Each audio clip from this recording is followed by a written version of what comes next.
Hello friends, आज के इस वीडियो में बात करने वाले हैं एनालॉग इलेक्ट्रॉनिक्स के बारे में। तो आज इस वीडियो में बात करेंगे कि आप लोगों का सिलेबस क्या रहने वाला है और आप लोगों को एनालॉग इलेक्ट्रॉनिक्स में पढ़ना क्या है। तो इसके बारे में आप लोगों को बताने वाला हूँ, तो आप लोग इस वीडियो को अंत तक देखिएगा, जिससे आप लोगों को पता चलेगा कि हाँ, आप लोगों का सिलेबस क्या है और उसकी रिगार्डिंग आप लोगों को पढ़ना क्या है। सही दिशा में अगर आप लोग पढ़ाई करेंगे तो ठीक 2 से 3 महीने में आप लोग अपना सिलेबस अच्छे से पूरा कर लेंगे और अपना एग्ज़ाम भी अच्छे से क्लियर कर लेंगे।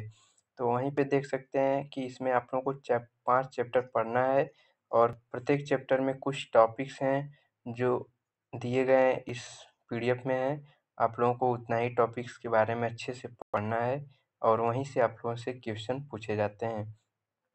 तो जैसा कि आप लोगों को, अगर आप लोग मेरे टेलीग्राम चैनल और यूट्यूब से जुड़े होंगे तो आप लोगों को पता होगा कि आप लोगों के लिए जो है एनालॉग का क्लास स्टार्ट किया जाएगा, वो भी यूट्यूब पे फ्री। और इसके पीडीएफ जो हैं आप लोगों को टेलीग्राम पे मिलते रहेंगे, तो आप लोग दोनों जगह ज्वाइन कर लीजिएगा। तो यहाँ पे देख सकते हैं चैप्टर जो पहला है सेमीकंडक्टर डायोड। तो आप लोगों को चैप्टर फर्स्ट में सेमीकंडक्टर डायोड के बारे में पढ़ना है कि सेमीकंडक्टर डायोड होता क्या है। जो एक अर्धचालक होता है उसी से डायोड बनाया जाता है और यह पी और एन टाइप 2 टाइप के मटेरियल से मिलके बनता है। और ये दोनों मटेरियल कैसे बनते हैं इसके बारे में भी आप लोगों को बताया जाएगा और उसके हैंड रिटेन नोट्स भी आप लोगों को प्रोवाइड किए जाएंगे, जो आप लोगों को क्लास फर्स्ट में मिलेंगे। आप लोग वहाँ से देख सकते हैं। तो यहाँ पे देख सकते हैं कि PN junction mechanism of current flow in PN junction, यानी कि पीएन जंक्शन डायोड जो होता है उसमें करंट कैसे फ्लो होता है इसके बारे में भी आप लोगों को पढ़ना है। वहीं पे बात करते हैं ड्रिफ्ट एंड डिफ्यूजन करंट क्या होता है। ड्रिफ्ट और डिफ्यूजन करंट सेमीकंडक्टर डायोड में क्या होता है इसके बारे में भी आप लोगों को बताया जाएगा। वहीं पे और भी टॉपिक्स हैं जिनके बारे में आप लोगों को पढ़ना है। इसमें आइडियल डायोड क्या होता है, सेमीकंडक्टर डायोड और उसके कैरेक्टरिस्टिक्स यानी कि अभिलक्षण भी आप लोगों को पढ़ना है। वहीं पे use of diode as half wave and full wave rectifier. Diode का आप लोगों को रेक्टिफायर के रूप में कैसे यूज होता है उसके बारे में भी आप लोगों को पढ़ना है। रेक्टिफायर होता क्या है, यानी कि एसी को डीसी बनाने के लिए रेक्टिफायर का यूज किया जाता है। तो ऐसे जो डिवाइसेस होते हैं उनको रेक्टिफायर डिवाइसेस कहते हैं। तो centre type and bridge type जो होते हैं, 2 टाइप्स के रेक्टिफायर होते हैं, उसके बारे में आप लोगों को पढ़ना है कि कैसे एसी से डीसी करंट हम जनरेट करते हैं और कैसे एसी से डीसी हम लोग चेंज करते हैं। वहीं पे आप लोग देख सकते हैं कॉन्सेप्ट ऑफ रिपल।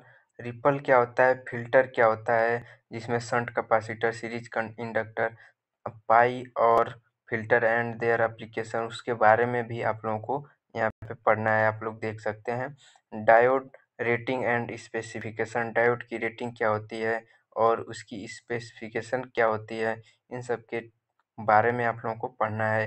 वहीं various types of diode such Zener diode, varactor diode and बहुत सारे डायोड होते हैं जिसके बारे में आप लोगों को बताया जाएगा और उसके यूजेज के बारे में भी आप लोगों को पढ़ना है।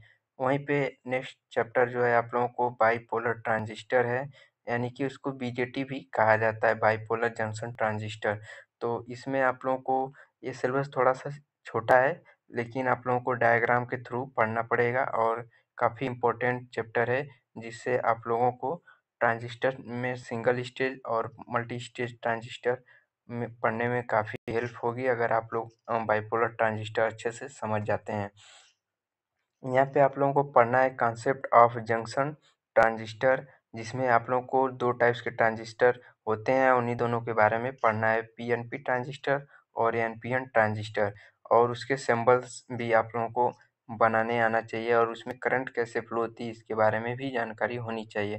ट्रांजिस्टर का configuration, common base, common emitter और कॉमन कलेक्टर होता क्या है, किसका रेंज कितना होता है और किसमें कितनी डोपिंग की जाती है, इन सब चीज़ों के बारे में आप लोगों को हैंड रिटेन नोट्स में अच्छे से मिलेगी। और आप लोग क्लास में अपडेट रहिए और सभी क्लास में जो है कि आप लोगों को अच्छे से बताया जाएगा।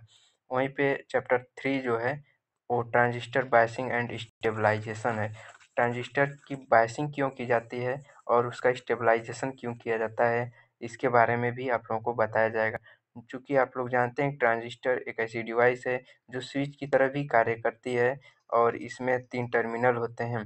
तो ट्रांजिस्टर की बायसिंग इसलिए की जाती है ताकि उसमें करंट को सही डायरेक्शन में फ्लो किया जा सके और उसकी स्विचिंग की तरह भी कार्य किया जा सके और उसकी जो स्टेशन पॉइंट होता है क्यू पॉइंट, उसको इसलिए स्टेबलाइज़ किया जाता है और कि ताकि हीट होने पे भी जो है कि उसमें कोई भी एरर उत्पन्न ना हो और बहुत से कारण होते हैं जो आप लोगों को क्लास में बताया जाएगा, तो आप लोग जुड़े रहिए।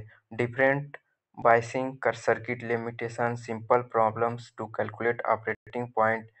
यहाँ पे काफ़ी टॉपिक्स जो है आप लोगों को पढ़ना है और यहाँ पे आप लोगों को use of Thevenin theorem, determine operating point. Thevenin theorem का प्रयोग करके भी आप लोगों को ट्रांजिस्टर को डिटरमाइन करना है। कॉन्सेप्ट ऑफ एच पैरामीटर भी आप लोगों को पढ़ना है। Data book to know parameter a given transistor, data book भी आप लोगों को बनाना है ट्रांजिस्टर के पैरामीटर के थ्रू। यहाँ पे चैप्टर 4 है सिंगल स्टेज ट्रांजिस्टर एम्पलीफायर। आप लोग ट्रांजिस्टर का एम्पलीफायर के रूप में भी प्रयोग कर सकते हैं। जिससे एम्पलीफायर होता क्या है? एम्पलीफायर एक प्रवर्धक होता है जिसे हिंदी में बोलते हैं। यह करंट को या वोल्टेज को एम्पलीफाई कर देता है, यानी कि ज़्यादा कर देता है, प्रवर्धित कर देता है। यानी कि आप लोग कम वोल्टेज देंगे तो ज़्यादा वोल्टेज हो जाता है एम्पलीफायर के थ्रू। यही काम होता है एम्पलीफायर का। तो ट्रांजिस्टर का यूज़ हम लोग एम्पलीफायर के रूप में भी करते हैं, जिसमें काफ़ी अनेक टाइप्स के जो है एम्पलीफायर बनाए जाते हैं। कॉमन एमिटर कॉन्फ़िगरेशन के रूप में यहाँ पे देख सकते हैं। कॉमन कलेक्टर होता है, एक कॉमन बेस होता है। तीनों टाइप से जो है आप लोग एम्पलीफायर बना सकते हैं। Working of single state transistor amplifier physical and graphical explanation. Phase reversal आप लोगों को इसके बारे में भी पढ़ना है। Concept of AC and DC load line, यहाँ पे देख सकते हैं एसी लोड लाइन और डीसी लोड लाइन क्या होती है, उस पे जो है क्यू पॉइंट कहाँ पे पाया जाता है, क्यू पॉइंट के इधर उधर होने पे क्या दिक्कत आती है, इन सब चीज़ों के बारे में आप लोगों को बताया जाएगा। तो आप लोग क्लास में बने रहिएगा और चैनल को सब्सक्राइब कर लीजिएगा। हाँ, और अगर आप लोग अपने दोस्तों को भी इसमें जोड़ना चाहते हैं, अपने दोस्तों को भी अच्छे रास्ते पे लाना चाहते हैं, तो आप लोग जो है अपने दोस्तों के पास इस वीडियो को शेयर करिएगा और बोलिए टेलीग्राम चैनल से ज़रूर जुड़े, क्योंकि वहीं पे आप लोगों को सभी नोट्स प्रोवाइड किए जाएंगे। वहीं पे देख सकते हैं voltage gain of single stage transistor amplifier using characteristic of the device. जो है कि आप लोगों को वोल्टेज गेन के बारे में भी बताया जाएगा, ट्रांजिस्टर से वोल्टेज गेन कैसे होता है। यहाँ पे एसी इक्विवेलेंट सर्किट है, calculation of voltage gain AC equivalent circuit है। काफ़ी अनेक टाइप्स के जो हैं टॉपिक्स हैं जिसके बारे में आप लोगों को अच्छे वे में बताया जाएगा। यहाँ पे देख सकते हैं मल्टी स्टेट ट्रांजिस्टर एम्पलीफायर। यहाँ पे कई ट्रांजिस्टर को मिला के जो है कि एक एम्पलीफायर बनाया जाता है, एम्पलीफायर के रूप में वर्क कराया जाता है, जिसे मल्टी स्टेज ट्रांजिस्टर एम्पलीफायर कहा जाता है। Need of multi stage transistor amplifier, different types of coupling, there purpose and application. हमें मल्टी मल्टी जो है कि स्टेज ट्रांजिस्टर एम्पलीफायर की ज़रूरत क्यों पड़ती है और ये कितने टाइप्स के होते हैं, इसमें कपलिंग किस प्रकार से की जाती है, जिसमें ट्रांजिस्टर कपलिंग होता है, कैपेसिटर कपलिंग होता है और भी टाइप्स के कपलिंग होते हैं, उसके बारे में भी आप लोगों को पढ़ना होगा और अच्छे वे में जानकारी रखनी होगी, अन्यथा इसमें बैक भी आप लोगों की बहुत ज़्यादा लगती है। वहीं पे बात करते हैं knowledge of various terms such as voltage gain, current gain, power gain, frequency response, decibel gain and bandwidth. ये सब क्या होते हैं, एम्पलीफायर करने के बाद इन सब पे क्या इफ़ेक्ट पड़ता है, इन सब चीज़ों के बारे में भी आप लोगों को पढ़ना है। वहीं पे बात कर सकते हैं कि लोडिंग इफ़ेक्ट इन मल्टी स्टेज एम्पलीफायर, यानी कि जब हम लोग लोड देते हैं एम्पलीफायर पे तो उस टाइम जो है कि क्या इफ़ेक्ट पड़ता है, मल्टी स्टेज ट्रांजिस्टर जो होता है उसके एम्पलीफायर पे एम्पलीफाई होने पे क्या इफ़ेक्ट पड़ता है, इन सब चीज़ों के बारे में भी पढ़ना है।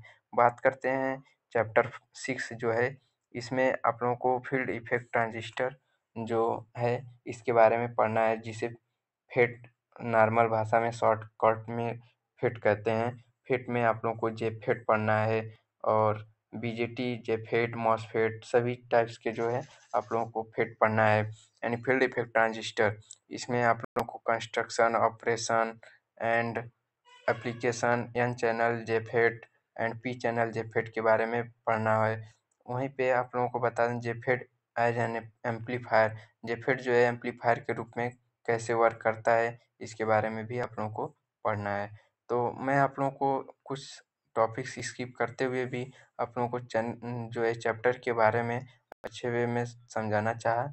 आप लोग अगर इस पीडीएफ को चाहिए तो आप लोग टेलीग्राम चैनल को ज्वाइन कर लीजिए, वहाँ पे आप लोगों को ये पीडीएफ मिल जाएगी, जिससे आप लोग एनालॉग इलेक्ट्रॉनिक्स के सिलेबस को अच्छे वे में देख सकते हैं और पढ़ सकते हैं। आप लोगों को सेकेंड सेमेस्टर की जितने भी बुक्स हैं उन सब के भी पीडीएफ टेलीग्राम चैनल पे दे दी गए हैं। Telegram channel daily tech study नाम से है, आप लोग सर्च करेंगे वहाँ पे आप लोगों को मिल जाएगा। और यूट्यूब डिस्क्रिप्शन में भी आप लोगों को टेलीग्राम चैनल का लिंक मिल जाएगा।